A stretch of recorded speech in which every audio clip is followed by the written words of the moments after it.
আসসালামু আলাইকুম রহমতুল্লাহি ওয়া বারাকাতুহু। আমি ডাক্তার মীর শহীদুল ইসলাম। আমার চেম্বার শুভেচ্ছা 255 শেখগার্ড সিলেট।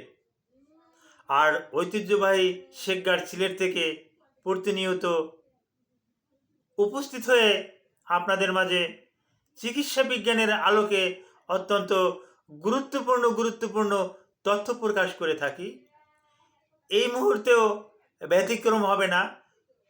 চিকিৎসা বিজ্ঞানের অত্যন্ত গুরুত্বপূর্ণ একটি তথ্য তুলে ধরেছি।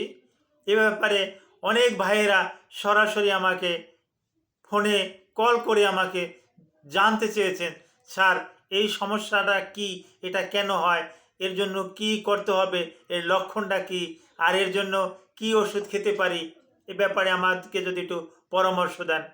তো পরামর্শটা শুধু আপনাদের একার জন্য না, আমি ভিডিও আকারে দিলে এই পরামর্শটা সবাই পেয়ে যাবেন।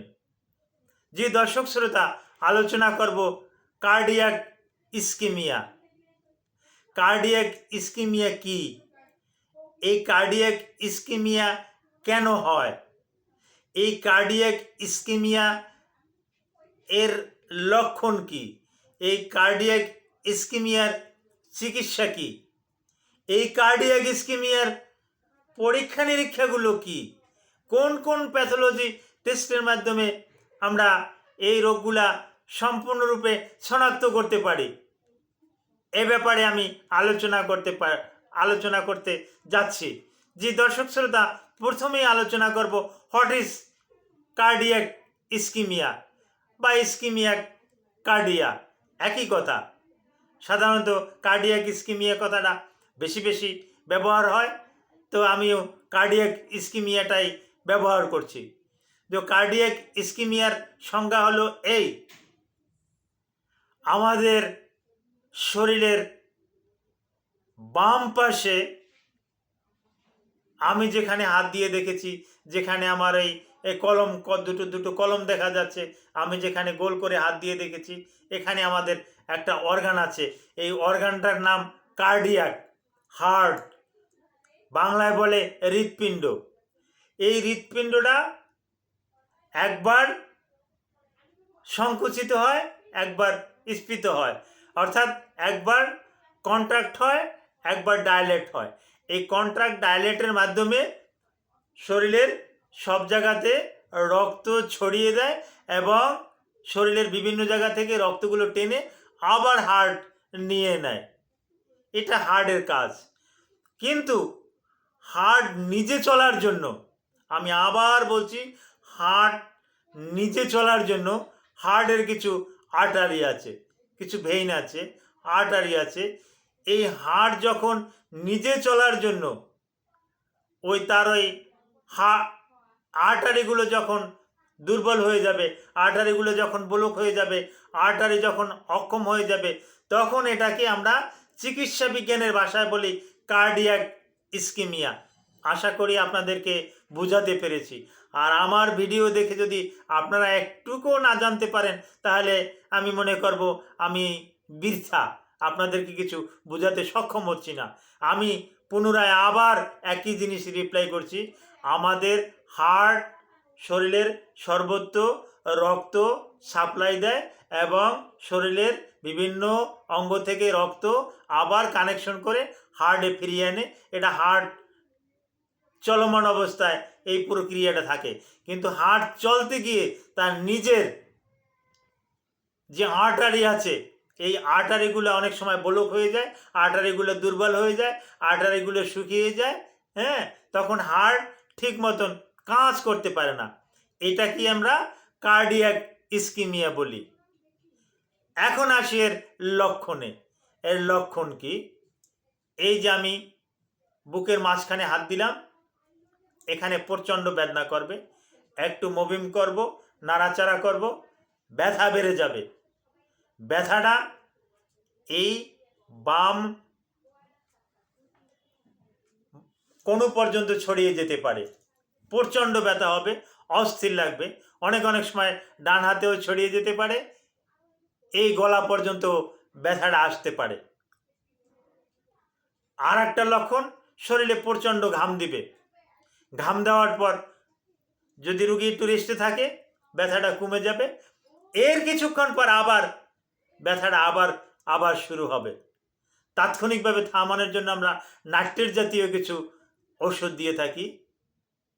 এটা ট্যাবলেট আকারেও জিহ্বার নিচে দিতে পারি, বা ওই নাট্টোগ্লিসারিন স্প্রে আছে, এই স্প্রেটাও জিহ্বার নিচে দিয়ে তাৎক্ষণিকভাবে আমরা রোগীকে একটু স্বস্তি দিতে পারি। এর মানেই রোগী যে ভালো হয়ে যাবে তা না। এখন এই রোগী কতটা আক্রান্ত হলো এটা পরীক্ষা নিরীক্ষার উপরে নির্ভর করবে। পরীক্ষা নিরীক্ষা প্রথমত আমরা রোগীদেরকে ইসিজি করাই। ইসিজির মাধ্যমে এখানে রোগটা কিছু শনাক্ত হয়। এরপরে রোগটা কতটা জটিল হলো, কোথায় কি কিভাবে কি, রক্তের একটা পরীক্ষা আছে ট্রোপোনিন আই। এই ট্রোপোনিন আইয়ের মাধ্যমেও আমরা কিন্তু রোগটাকে বেশ কিছু একটা শনাক্ত করতে পারি কার্ডিয়াক ইস্কিমিয়ার। তারপরে আসে ইটিটি, এক্সারসাইজ টলারেট টেস্ট। এই এক্সারসাইজ টলারেট টেস্টের মাধ্যমেও আমরা রোগটাকে শনাক্ত করতে পারি। আর অনেকে এখন ভয় পায়